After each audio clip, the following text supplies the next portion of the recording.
Hello friends, welcome back to my channel. Friend, ડાબી સાઈડનો eyebrow કઈ રીતે કસ્ટમરનો કરવો જોઈએ તે આજના વિડીયોમાં આપણે જોવાના છે. પરંતુ આ શોર્ટ વિડીયો છે.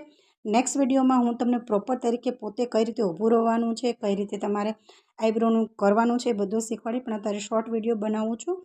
તો અત્યારે આ શોર્ટ વિડીયોમાં કઈ રીતે તમારે શેપ આપવાનો છે એ બધું તમારે જોવાનું છે. સૌથી પહેલાં તો હું જ્યારે પણ આઈબ્રો કરું છું તમને મોસ્ટ ઓફ એમ કહું છું કે તમારે ફોરહેડથી શરૂઆત કરવાની.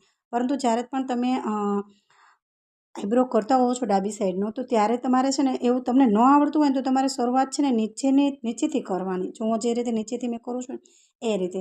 પછી શું કરવાનું, શેપ આપવાની કોશિશ કરવાની. તમારે શેપને નિરીક્ષણ કરવાનું કે કઈ રીતનો શેપ છે એ રીતનો તમારે શેપ આપવાની કોશિશ કરવાની છે.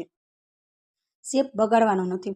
જ્યાં સુધી તમને પ્રોપર તરીકે પૂરો વ્યવસ્થિત આઈબ્રો ન આવડે ત્યાં સુધી તમારે જાડો આઈબ્રો કરવાનો છે, બહુ પતલો કરવાનો નથી. અને ફ્રેન્ડ, તમે ઓનલાઈન શીખો છો તો તમારે એક વાતનું એ ધ્યાન રાખવાનું છે કે તમારે નિરીક્ષણ કરીને જ શીખવાનું છે. તમે જો મારી પાસે આવ્યા હોય શીખવા તો હું તમને પ્રોપરલી પ્રેક્ટિકલ શીખવાડું કે તમારે આ રીતના થ્રેડિંગ પકડવાનું છે, આ રીતે કરવાનું છે.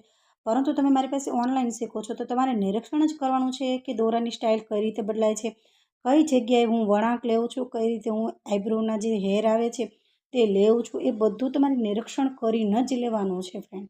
તો તમારે એ જ રીતે જોવાનું છે. તો આ રીતે જો મેં નીચેનો શેપ આપી દીધો છે અને મોસ્ટ ઓફ તમે જોશો કે જેટલા પણ કસ્ટમર આવે છે ને તો એના આઈબ્રોમાં વાગેલાનું નિશાન હોય છે, એને કે ઘાનું નિશાન હોય છે.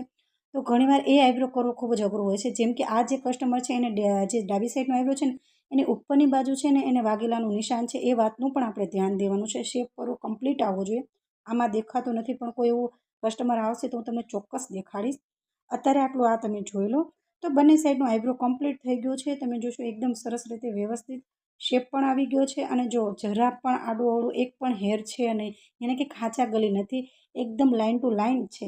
હવે આ સાઈડનો પણ આઈબ્રો તમે જોઈ લો અને આ સાઈડનો પણ આઈબ્રો જોઈ લો. જો ઉપર વાગેલાનું નિશાન છે તો તમારી વાતનું ધ્યાન રાખવાનું. તો તેની માટે બાય બાય.